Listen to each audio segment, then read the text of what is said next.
You wake up to use the bathroom, but when you turn the light on, you see blood on the floor, and your friend is completely gone. You walk around the house trying to find him, but there's no sign of him, except for a trail of blood throughout the house. Because this is exactly what happened to me at a sleepover, and it's one of the many reasons why I don't do them anymore. So let me tell you exactly what happened. You know how you can sense when something's off about someone, even if you can't put your finger on exactly what it is? It started like any other Friday. My friend texted me at lunch asking if I wanted to go to his house and hang out for the rest of the night. We've been best friends for a while, so sleepovers at his house happen pretty often. This wasn't like some new thing. And whenever there was a sleepover happening with my friend group, it would always be at his house. Because it was like his house was literally set up for sleepovers. His parents were really cool. They had a whole movie and gaming room, and his kitchen was always stacked with the best snacks. So if my friends and I ever wanted to do a sleepover growing up, it was a no-brainer on whose house we were going to. So after school, I went home, packed my overnight bag, and rode my bike straight to his house. But from the moment I got there, things started to get weird. First of all, whenever we had sleepovers, there would usually be about 4 or 5 of us that were invited to go. So I just assumed that would be the case this time.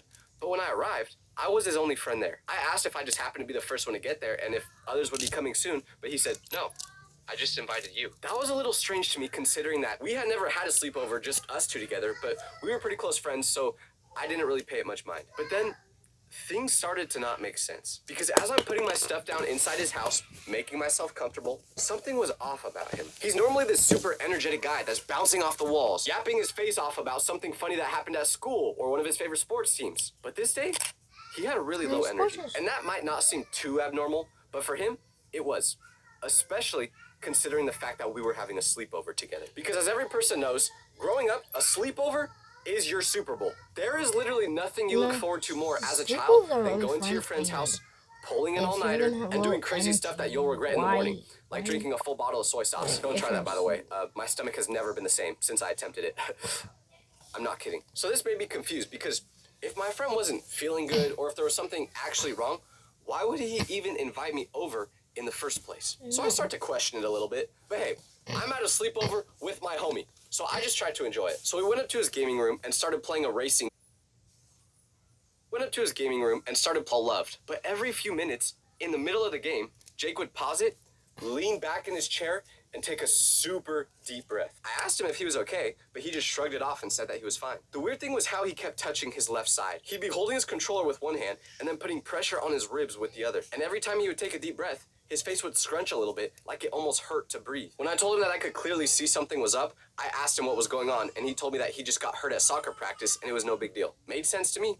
Jake was always getting injured playing soccer. Like, have you seen how crazy some of those slide tackles can be in that sport? So I wasn't surprised. But around 8, we ordered pizza. And this is when I really started to notice that something was off. Because Jake, similar to me, is a big guy. So normally, he can scarf down a whole pizza just by himself. But this time, he pretty much left the whole pizza just for me to eat. And listen, I ain't gonna complain about getting more food, so I just shut up and started eating. As we were eating the pizza, we had a movie turned on. But the whole time we were watching it, Jake was just pacing around the movie room instead of sitting on the couch like I was. The whole night, it felt like he was super nervous about something that was about to happen, but he couldn't tell me what. I asked him probably 5 times about why he was acting so weird, but every time, he would just brush it off. During our normal sleepovers, we would usually knock out around 2 a.m., but by the time the clock struck midnight, he was already done. I was still watching a movie at that time, and then I randomly looked over at him, and suddenly, he was fully asleep. So I was kind of like, oh man, because I figured at this point, this wasn't going to be one of the nights where we do something crazy that we talk about for years to come. But little did I know just how wrong I was. Because this is where everything fell apart. Since my friend already fell asleep and I was the one at his house, this pretty much gave me one option, which was to go to bed like him. So that's what I did. But we were drinking soda and eating super late into the night. So around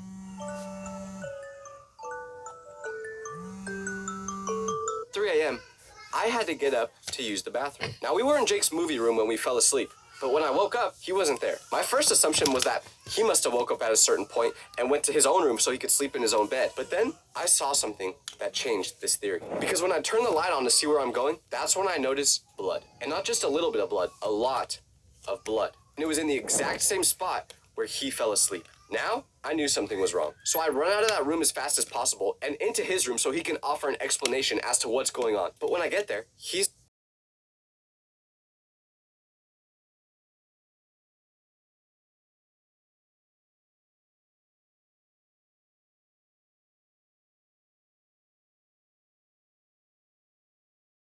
It a question of, did something happen? It's a question of how bad. I went into his mom's room to tell her about the situation, but when I got in there, she was gone too. And after running around literally the whole house looking for either my friend or his mom, I realized my brain was going a million miles per hour trying to figure this out. There was so many possibilities. Sorry guys, I accidentally opened my earbud case. Give me 1 second to fix it. What could have happened? But none of them made sense. Because this was literally at my friend's house.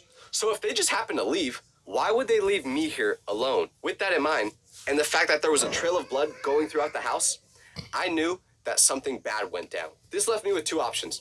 I could either stay in the house where something clearly went wrong and just hope that Jake and his mom would get back soon from wherever they were at, if they were ever coming back, or I could grab my stuff and bike home in the middle of the night. Staying at the scene of a possible crime didn't seem like the right decision to me, so I went home. As I'm riding back, my mind kept jumping to the worst possible scenarios to explain the situation. What if someone broke into the house and hurt them? What if Jake was bleeding somewhere right now and needed my help? What if they got kidnapped? I kept feeling guilty for leaving, but I already checked every single room in there and there was no sign of either of them, so I didn't know what else to do. And biking home alone on empty streets at 3 in the morning did not make it any easier. Every car that drove by made me jump, thinking that possibly they were in there. The headlights would sweep across the sidewalk, and for a second, I would think that someone was following me. And there wasn't many street lights in our neighborhood, so there would be long stretches where I was just completely riding in the dark. I kept looking over my shoulder as I was going, convinced that someone was behind me. My brain just wouldn't stop playing tricks on me. Because in my mind, there was no plausible explanation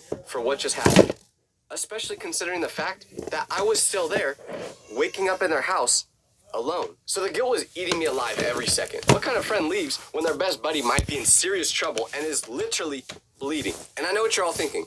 Well, Tyler, why didn't you just try calling or texting him? That was my first thought. But I fell asleep while doom scrolling, so my phone was dead. I couldn't call or text anyone. When I finally turned onto the street my house was on, I almost started crying from relief. But getting home wouldn't make all the problems go away. I snuck in through the back door and went straight to my room, but there was no way I was falling asleep. I just laid in bed, staring at the ceiling, replaying every moment that just happened. Did I make the right choice?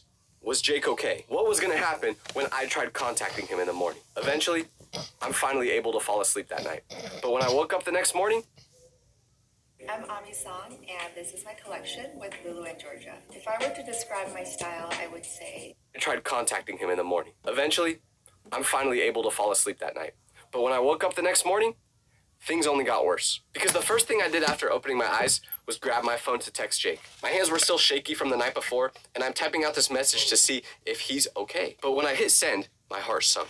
Because the message bubble then appeared on my screen. But instead of turning blue like it always does when I text Jake, because he has an iPhone, this time it was green. And for those of you who don't have iPhones, losers, blue messages mean that their phone is connected to the internet. Green messages mean their phone is either off, dead, or they don't have service. And let me just tell you, Jake's phone is never off. This guy sleeps with his phone charging right next to his pillow. He is chronically online. That's probably why we were such good friends. So I've never texted him before and got a response with a green text, which meant when I saw it pop up in that color, I started to think the worst. I tried sending another text, thinking that maybe it was just a glitch or something, but nope, green again. So I tried calling him, but what happened? It went straight to voicemail. The green messages felt like another piece of evidence that something terrible had to have happened last night. By this point, my hands couldn't stop shaking. The worst part was not knowing anything.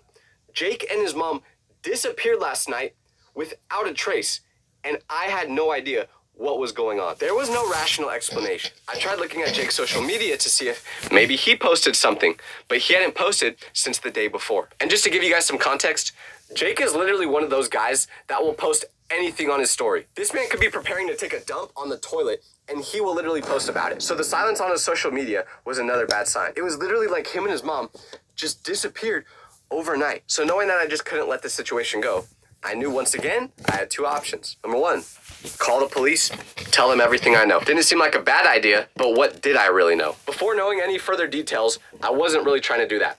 So that left me with option two, go back to his house and see if I can find anything out. But I was terrified of doing this because I had no idea what I would find. What if the blood was still on the floor? What if the house was still empty and no one was there? Or worse, what if someone was there? My imagination was running wild with horrible possibilities, and each one seemed way more likely than just a simple explanation. But one thing that made this whole situation even more stressful was the fact that if this was actually a crime scene and something bad happened here, I was the last one seen at the property. And even though I had no idea what happened, I've seen a couple TV shows before. I know that nothing good can happen when you're the last one seen at a crime scene. All of these thoughts were stressing me out to the point where I knew I just needed to find some answers now, no matter how scary it was gonna be. The guilt of leaving him the night before was already killing me. And who knew if I was gonna be getting into legal questioning for what happened? So I needed answers, even if it meant I had to face whatever was waiting for me inside that house. Once again, I grabbed my bike and I took off for his place. The ride there felt like I was learning how to ride a bike for the first time again. I was shaking so bad that I was literally swerving and zigzagging back and forth, even though I was trying to ride in a straight line. Because I knew that the more I pedaled, the closer I was getting to answers that I may not have wanted to know. Or even worse, I would get to the house and not have anything answered. When I turned the corner onto Jake's street, I saw something that frightened me.